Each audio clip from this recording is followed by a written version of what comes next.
No, I suppose when I first started, you know, a lot of the players that were starting to have an impact around the ground were Matthew Allen, Luke Darcy, Stephen King, Gardy. The young time that I was there was starting to take marks and that around the ground. I suppose that's the way I thought about it was, you know, once you're there primarily for the stoppage part, and then once that ball leaves that area, how can you have an impact for a footy team? And how can you try and expose your opposition player, and that's by trying to get to as many contests as you possibly can. And for me, it was about fitness base, build that up as much as you possibly can so you can expose late in quarters and late in games.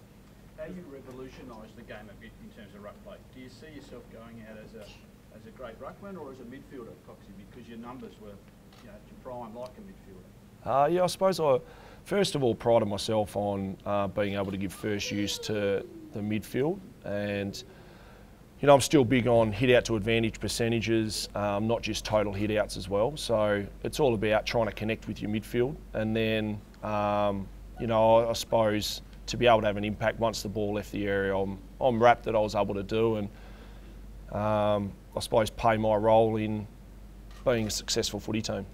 You look like you changed course a couple of times over your career because you became a running ruckman when you had limited running ability when you first arrived at the club, and then you became a player who took more contested marks and positioned himself more strategically. Was that a conscious thing or was it an evolutionary? Yeah, I think just the way the game evolved. I think, you know, a few years ago there were a lot more kicks to one-on-ones, so you had to really work on that area. I think the way sides were handing players over, you couldn't really find as much space to get the uncontested marks that you used to be able to get. So it was a matter of, you got to adapt, you know, you got to continue to improve, and you know, you can read trends of games even throughout seasons about how you can still try and have an impact for your team, and whatever way possible I tried to do.